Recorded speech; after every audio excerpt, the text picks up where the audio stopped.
आहेत त्या सर्वांनी या कामाकरता मोठ्या प्रमाणावरती त्या ठिकाणी मदत करावी। हे साऊ जिजाऊ ही जी संकल्पना आहे ही प्रत्यक्षामध्ये येत असताना या साऊ जिजाऊ जीवन गौरव पुरस्कार देण्याचं आमच्या या ट्रस्टने ठरवलं आणि आज या ठिकाणी साऊ जिजाऊ पुरस्कार हे समाजातल्या दोन अत्यंत चांगल्या प्रकारच्या काम करणाऱ्या ज्या महिला आहेत, ज्यामध्ये साहित्य आणि कला क्षेत्रामध्ये काम करणाऱ्या कमलताई बबनराव कळमकर यांना आपण साहित्य क्षेत्रामध्ये अत्यंत उल्लेखनीय कामगिरी केल्याबद्दल त्यांचे 2 कविता संग्रह या ठिकाणी प्रकाशित झालेले आहेत आणि अत्यंत चांगल्या प्रकारच्या कविता त्या सातत्यानं त्या ठिकाणी करत असतात आणि याची दखल घेऊन कमलताई बबनराव कळमकर यांना आपण आजचा हा साऊ जिजाऊ पुरस्कार दिलेला आहे।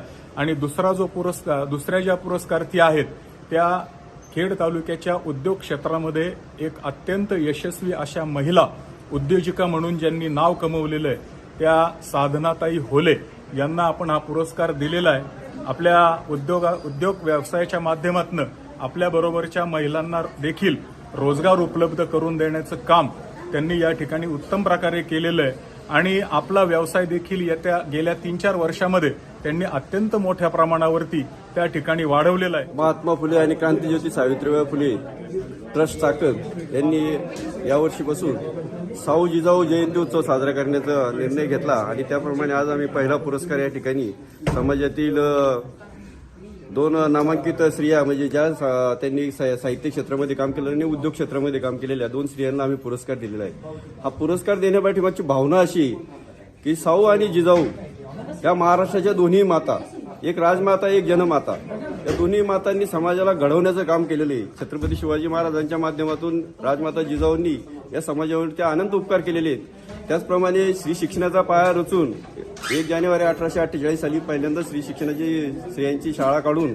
मुलींची शाळा काढून सावित्री आईने सुद्धा समाजावरती फार मोठे उपकार केलेले आहेत। आणि समाजाच्या ज्या दृष्ट चालीरीती होत्या किंवा शूद्र अशूद्र हा जो काळ होता समाजाचा, की जो समाजातील दलित, गरीब, कष्टकरी या जनतेचा कोणी वाली नव्हता, त्या काळामध्ये या दोन्ही मातांनी समाजासाठी अत्यंत समतेचं आणि समानतेचं कार्य केलेले आहे। माणूस आणि माणूस धर्म जागवण्याचं काम या दोन्ही मातांनी केलेले आहे आणि म्हणून हा निर्णय आमच्या ट्रस्टने घेतला आणि ट्रस्टचे अध्यक्ष सन्माननीय विनायकराव घुमटकर, ट्रस्टचे खजिनदार श्री रामशेठ गोरे, त्याचप्रमाणे श्री सचिव श्री केदारी साहेब, त्याचप्रमाणे गणेशराव दळवी, आम्ही सर्वांनी मिळून हा एक निर्णय घेतला आणि आज हा पुरोगामी महाराष्ट्राला कुठेतरी एक विचार दिला पाहिजे।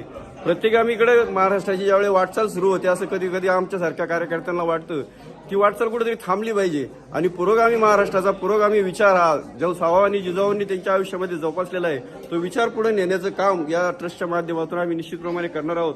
आज जर या कार्यक्रमाची उपस्थिती पाहिली तर अनेक महिला या ठिकाणी कार्यक्रमाला उपस्थित राहिलेल्या आहेत आणि त्यांनी अत्यंत आनंद व्यक्त केलेला आहे की असा उपक्रम ट्रस्ट राबवतोय। ट्रस्टला सगळ्यांनी शुभेच्छा दिलेल्या आहेत आणि आम्ही पुन्हा एकदा मी या ठिकाणी सांगतो की हा जो पुरोगामी महाराष्ट्र आहे, पुरोगामी महाराष्ट्रामधील जो साऊ आणि जिजाऊंनी जो त्यांचा विचार माणूस आणि माणूस धर्माचा विचार त्यांनी गेले 300-400 वर्षापूर्वी जो मांडलेला आहे तो निश्चितप्रमाणे आपण पुढे नेणार आहोत। माझं नाव साधना अनिल बोले, मी राजगुरुनगरची रहिवासी आहे आणि माझं स्वतःचा लाभमॉइज हा व्यवसाय आहे। या व्यवसायाच्या अंतर्गतच मला हा जीवन गौरव पुरस्कार प्रदान करण्यात आलेला आहे। महात्मा फुले आणि सावित्रीबाई फुले ट्रस्टतर्फे हा जो जीवन गौरव पुरस्कार देण्यात आलेला आहे। या पुरस्कारामुळं कदाचित नाही म्हणजे जास्त शक्यता आहे की माझ्यावर जास्त अपेक्षा वाढल्या जातील लोकांच्या आणि त्या पूर्ण करण्याचा मी नक्की प्रयत्न करेन।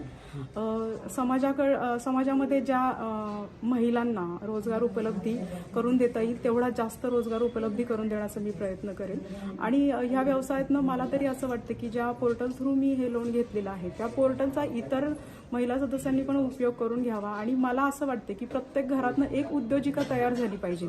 जनरली मुलींना ह्याच्यासाठी शिकवलं जातं की त्यांनी कुठेतरी जॉब करावा किंवा चांगल्या ठिकाणी तिला नोकरी मिळावी, पण माझं स्पष्ट मत आहे असं की मुलांना उद्योजक बनण्याकडे तुम्ही जास्त कल जर केलात तर शिक्षणाचा तर फायदा होईलच पण समाजामध्ये उद्योजकांचं प्रमाण पण वाढेल, ज्याचा आपल्या भारतीय अर्थव्यवस्थेचा जो आधारस्तंभ आहे चौथा, ज्याच्यामुळे उद्योजकता वाढीस लागू शकते, तो जास्त प्रमाणात वाढेल असं मला वाटतं।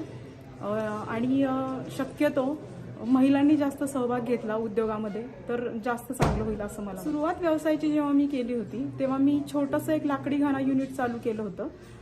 आणि आत्ताच्या सिच्युएशनला आपण जे लॅम्प ऑइल आहे आपलं, म्हणजे लाकडी घाणा तर मी बंद केलेला नाहीच आहे, तो तर माझं चालूच आहे. शिवाय लॅम्प ऑइलमध्ये आपण एका परराज्यामध्ये सुद्धा काम करतोय. आपण लोकल पातळीवरती पण इडिबल ऑइलमध्ये काम करतोय. सुरुवात आपण 35 लिटर 2 लिटर इडिबल पासून आणि 35 लिटर लॅम्प ऑइल पासून केली होती. आजचा आपला पर डे कॅपॅसिटी आपली 10,000 लिटर टनाची आहे.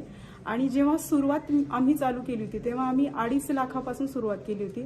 आजचा लाभम ऑइलचा टर्नओव्हर जवळजवळ 2.5 ते 2 कोटीपर्यंत आहे.